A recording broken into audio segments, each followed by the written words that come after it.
Bonjour à toutes et à tous. J'ai décidé de faire cette vidéo parce que depuis avant-hier, il ne fait que recevoir appel sur appel après les propos que l'ex-président M. Laurent Gbagbo a tenus lors de sa réception, de la réception qu'il a accordée aux épouses de ceux qu'il appelle prisonniers politiques.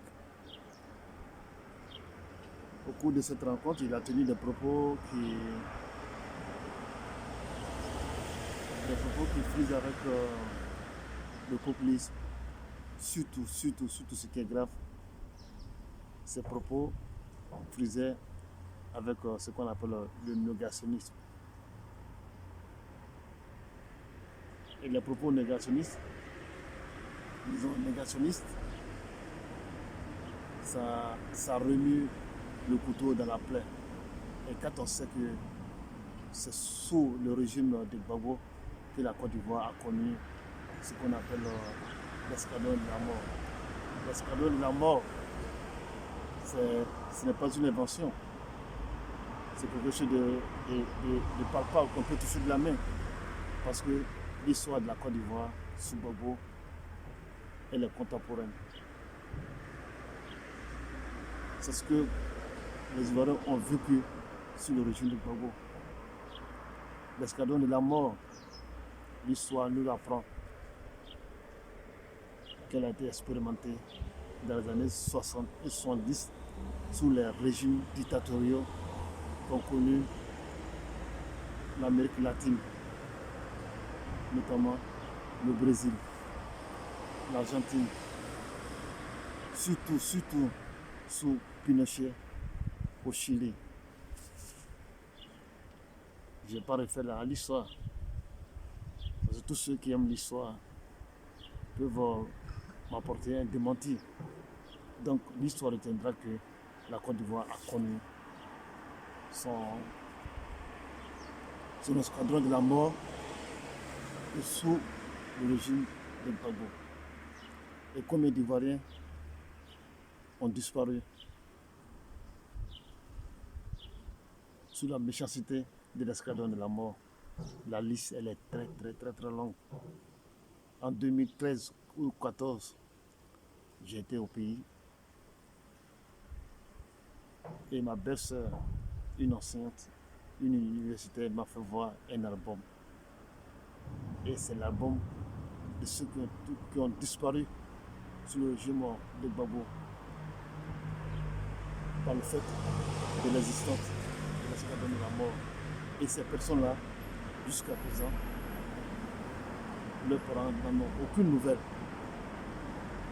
Je pense que quand un pays a connu une telle désolation sous votre régime, il faut avoir le courage de faire profil bas de cette terre, surtout de tenir des propos qui remuent le couteau dans la plaie.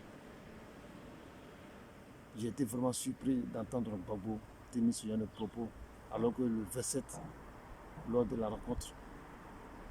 sa rencontre avec le président de la République à la présidence, il a émis le souhait de voir son excellence prendre une mesure de clémence à l'égard de ceux qu'il appelle leurs prisonniers politiques. Et je suis vraiment étonné qu'une semaine après, il vienne tenir ce genre de propos qui remue le couteau dans la plaie. M. Gbagbo doit savoir qu'après cette rencontre qu'il a eue avec le président de la République, moi j'ai beaucoup de militants, de nombreux militants m'ont appelé ici pour me dire qu'ils ne sont pas d'accord. Ils ne seront pas d'accord avec le président de la République si d'aventure il prenait des mesures dans ce sens qui donnaient satisfaction à Gbagbo. Actuellement, le président de la République, son excellence est entre le marteau et l'enclume. Il sait qu'il a de ces nouvelles, surtout les nouvelles du mécontentement de la base, de ces militants qui manifestent, qui ont exprimé leur mécontentement, leur opposition quant à une éventuelle prise de décision dans ce sens, dans le sens de l'amnistie. Gbagbo est vraiment conscient de cela. Et je suis vraiment étonné que, étant conscient de cela, ils tiennent à ce propos-là.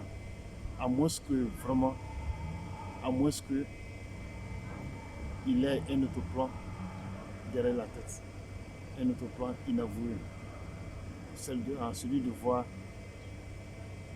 les militants de son excellence Alassane Ouattara remonter contre lui. Sinon, comment comprendre qu'il puisse tenir ce genre de propos? C'est de propos blessants qui remuent le couteau dans la plaie. Nos militants en veulent à son excellence Alassane Ouattara. Chaque jour, les militants m'appellent ici, ils me disent que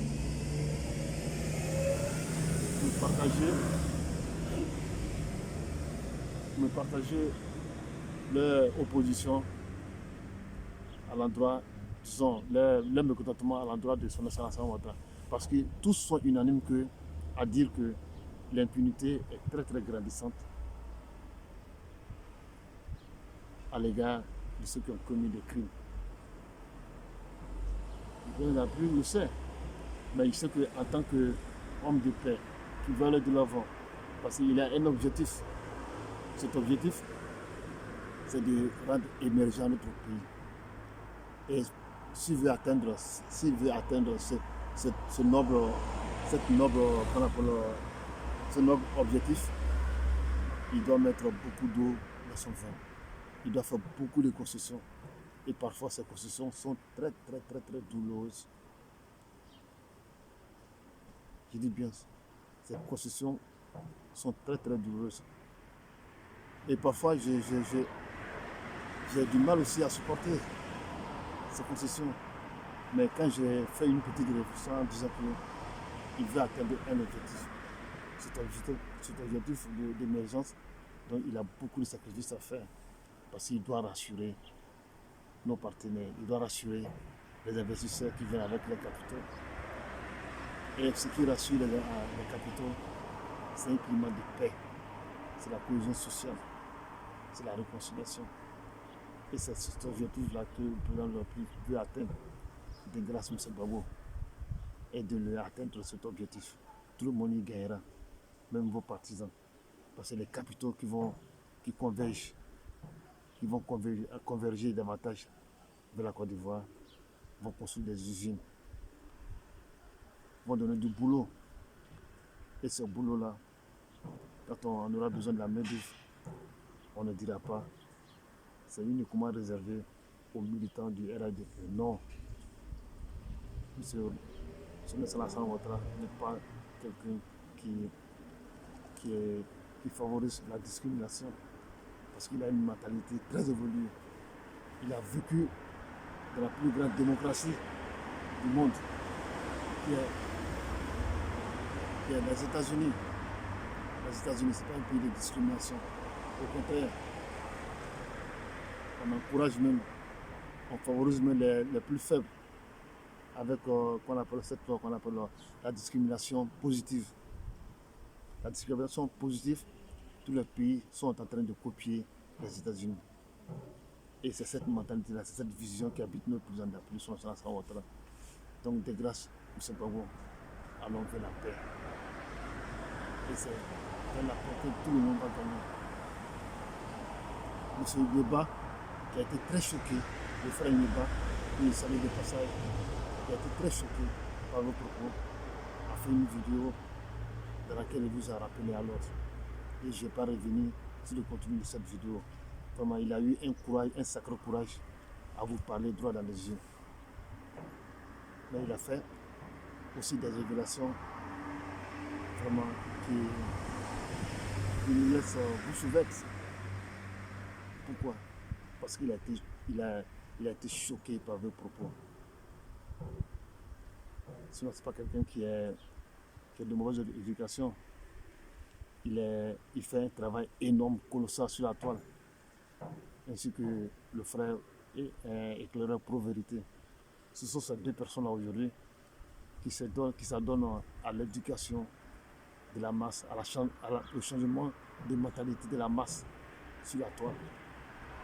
Je lui ai dit chapeau. Et s'il a tenu à faire cette vidéo, c'est parce qu'il il est arrivé au point qu'on appelle du trop, c'est trop. Donc, de grâce, si on est propos incendiaires, surtout négationnistes, dans le futur, on ne veut plus entendre parler. Les Ivoiriens ont continué à se regarder, disons, se sont regardés longtemps en chien de faïence. Et on veut tourner la page de ce système-là, où on se regarde en chien de faïence. La France et l'Allemagne nous ont donné l'exemple en Europe. Leurs confrontations, leurs guerres ont fait plus de, disons, des millions de morts. Mais ils se sont assis et ils ont dit allons de l'avant. En Europe, ce sont les deux pays qui prennent des grandes décisions. Parce qu'ils ont fait la paix. Et cette paix doit nous inspirer. La Côte d'Ivoire doit grandir, la Côte d'Ivoire doit émerger. Et jamais la Côte d'Ivoire n'a eu autant de chances d'émerger, de grandir, de se développer que sous le président de la République, Alassane Ouattara. Aujourd'hui, on est fiers d'être ivoiriens partout en Europe. Quand on parle de Côte d'Ivoire, les investisseurs sont prêts à prendre les capitaux pour aller y investir. Et vous, Gbagbo, vous le savez très bien. Vous le savez. C'est sous le régime des réformateurs que les investisseurs fuyaient la Côte d'Ivoire. Aujourd'hui, ils sont en train de revenir. La Côte d'Ivoire est devenue un pays moderne, un exemple pour toute l'Afrique.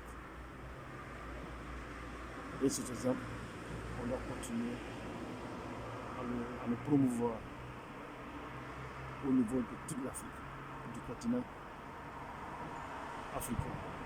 Bye bye, see you next time.